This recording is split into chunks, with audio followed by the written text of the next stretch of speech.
You're going to be dealing with what I call a dual identity, or with your clients, because he's going to come to you and he's going to have one identity, but when he's with his cult, he's going to have another identity. Yeah.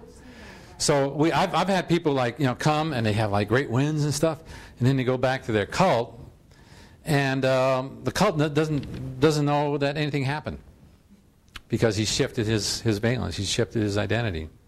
See, you have to be able to cut through that and get to the real being there, and get him in his own valence, so he's not changing. You've seen this with people who drink too much, right? Their valence changes, right? Actually, if you're in your own identity, you should be the same no matter how much booze you had or not have. Yeah, it's just like you should be the same person.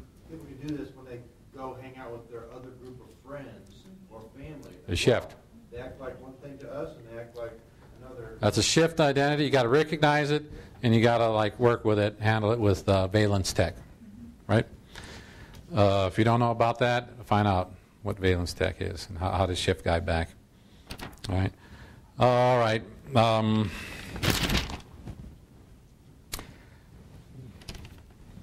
I have to put this up because this is very important. I thought you were done there, didn't you?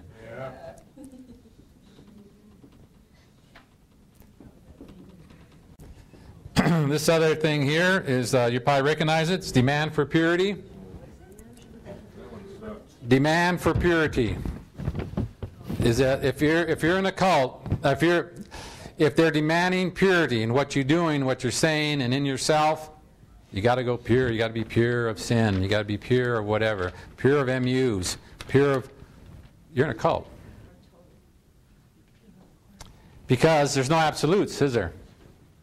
Can a guy get absolutely pure, absolute case handling? See? They're demanding something that they know you're not going to get, but that they use that to control you. Oh, you didn't have a pure thought. See? 2D flowed me. I had somebody, I told my wife this, so I don't know what those are. I had someone at the bank yesterday, 2D flow me.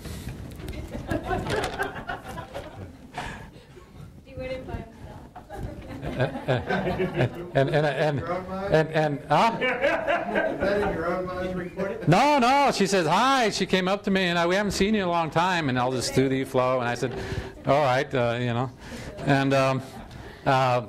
but my withhold to you is I loved it.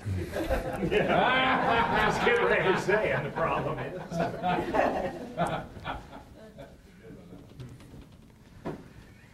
The next thing you got to look for is sacred science.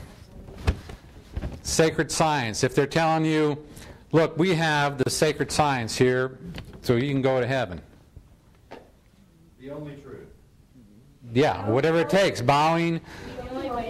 The only hope that you can go to heaven here, or wherever you're going. We have the sacred science. If you're in there because you want to get the sacred science, you better buy all this, and then they might give you the sacred science. Look at how it is. Look at how tough it is to become a class 12 in the church. Sacred science, they're withholding stuff, see? I'm going to leave this as a cliffhanger because I'm going to bring in some speakers right now. But I will tell you how to handle sacred science, the sacred science level, when people tell you they have, and they might have, some very powerful information and hidden secrets, which is this planet is full of them. Yeah, we need many of the OT8s that were in the church who are out now to show up at these events. Included the class 8s, the early class 8s, like Mary, and class 9s and 12s, and all of them. They have to like get rid of this fear that the church puts on you, on people, and get out here. The water's fine. I've been out almost 20 years.